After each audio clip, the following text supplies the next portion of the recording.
Real quickly before we begin, I want to thank this video's sponsor, carmarshal.com. Carmarshal.com can save you lots of money on buying used or new vehicles, cars, trucks, school buses. If you want to save money, I'll have a link in the description down below. I know I'm going to...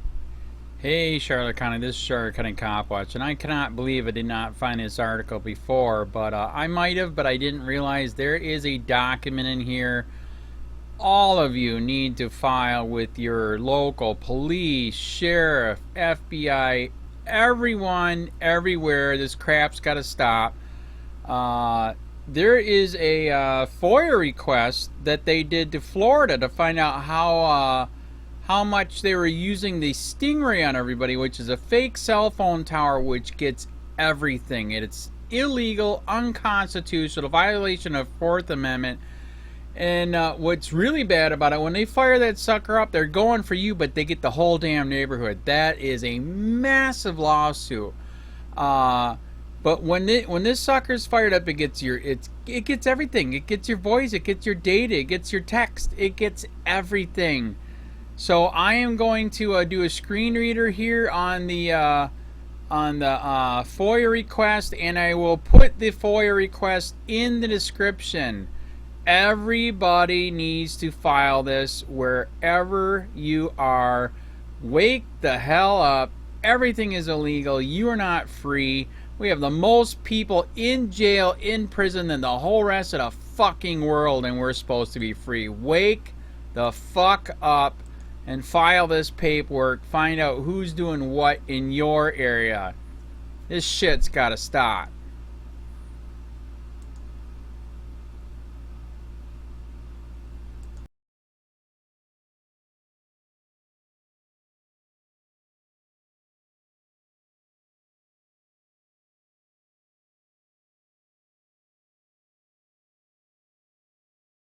Public Records Request. In light of the foregoing and pursuant to the Florida Public Records Law, Chapter 119, Florida Statutes, and Article 1, Section 24 of the Florida Constitution, COPWATCH hereby requests records relating to the use of cell site simulators 3 as detailed below. 1. Records regarding the acquisition of cell site simulators, including invoices, purchase orders, contracts, loan agreements, solicitation letters, correspondence with companies providing the devices, and similar documents. 2. Records regarding any offer, arrangement, or agreement with the Florida Department of Law Enforcement, FDLE, Federal Bureau of Investigation, FBI, or any corporation to borrow or use cell site simulators owned or possessed by the FDLE, FBI, or corporation. 3. All non-disclosure agreements with Harris Corporation, Boeing Corporation, DRT, other companies, and any state or federal agencies regarding the TPD's possession and use of cell site simulators. 4. Records regarding policies and guidelines governing use of cell site simulators, including restrictions on when, where, how, and against whom they may be used, limitations on retention and use of collected data, guidance on when a warrant or other legal process must be obtained, and rules governing when the existence and use of cell site simulators may be revealed to the public, criminal defendants, or judges. 5. Records regarding any communications or agreements with wireless service providers, including AT&T, T-Mobile, Verizon, Sprint, Nextel, and US Cellular, concerning use of cell site simulators. 6. Records regarding any communications, licenses, waivers, or agreements with the Federal Communications Commission or Florida Public Service Commission concerning use of cell site simulators. 7. Records reflecting the number of investigations in which cell site simulators have been used, and the number of those investigations that have resulted in prosecutions.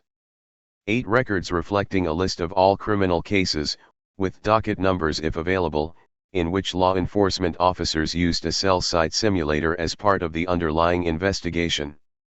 9. All applications submitted to state or federal courts for search warrants or orders authorizing use of cell site simulators in criminal investigations, as well as any warrants or orders, denials of warrants or orders, and returns of warrants associated with those applications.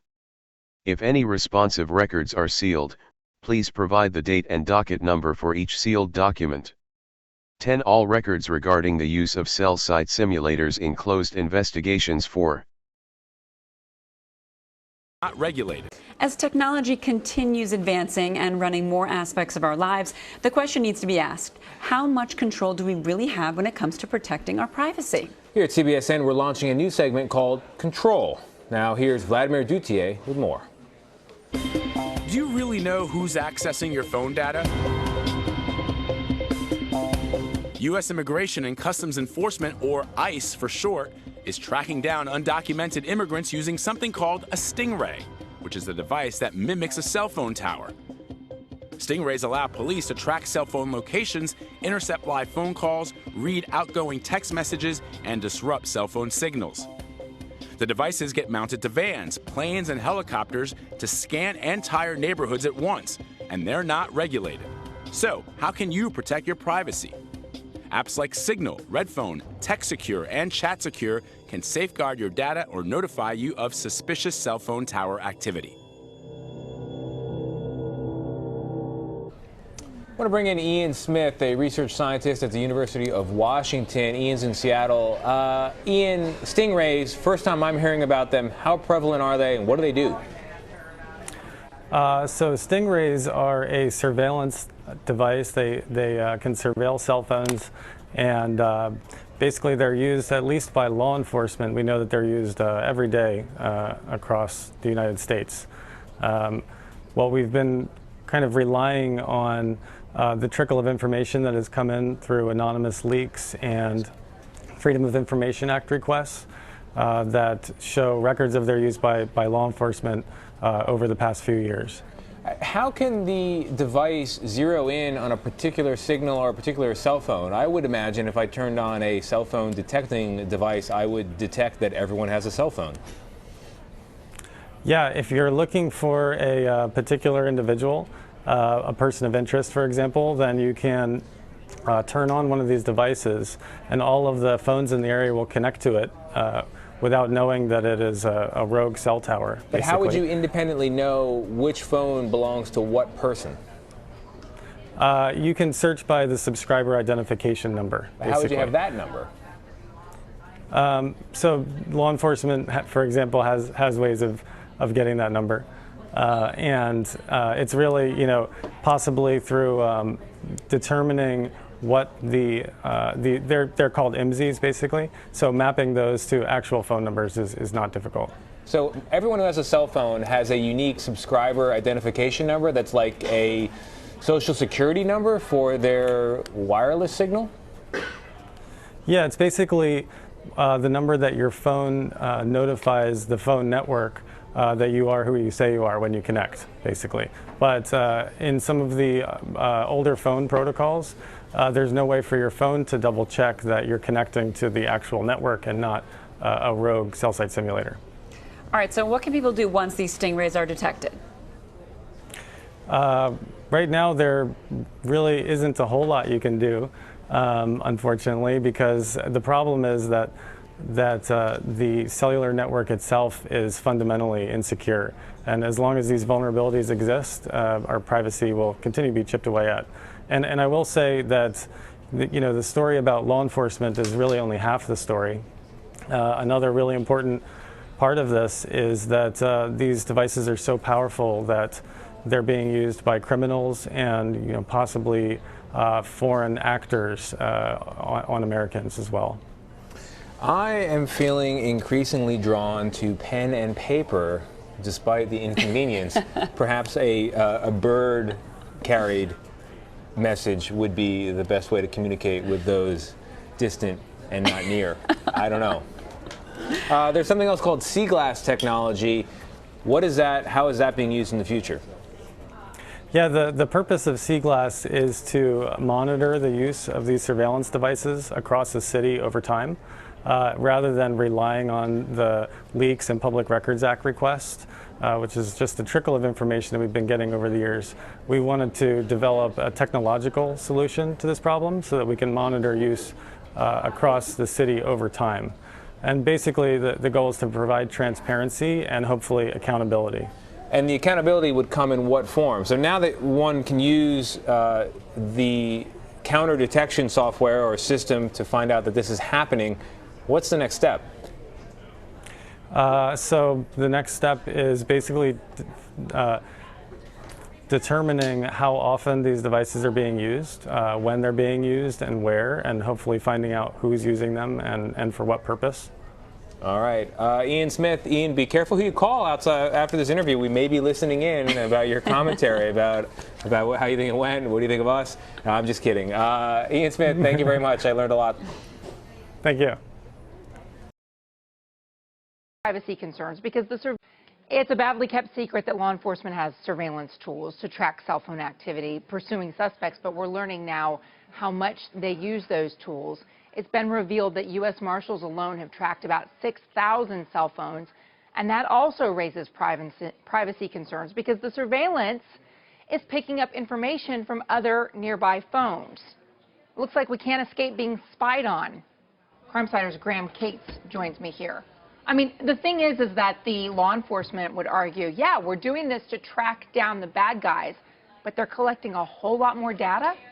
Right, that's what privacy advocates talk about. The way this works is the device, it's called a Stingray. It functions like a mini cell phone tower, and it sits inside usually an unmarked police vehicle.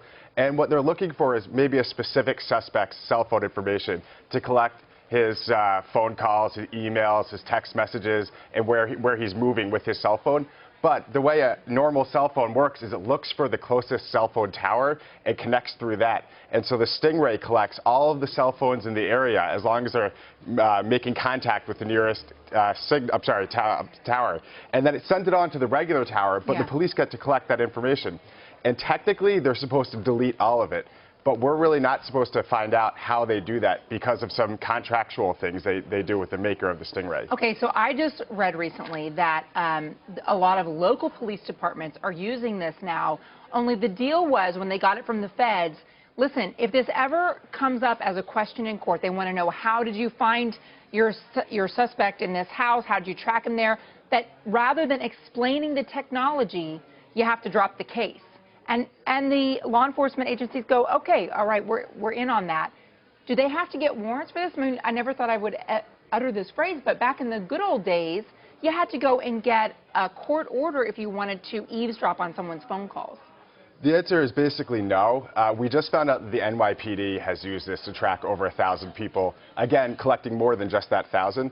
But they, by policy, don't get a warrant. They get what's called a pen register order, and that means instead of proving the probable cause that goes into a warrant, they just have to show that it's in some way relevant to their overall investigation. The ACLU, I understand, has identified 60 agencies in 23 states and the District of Columbia that own Stingrays.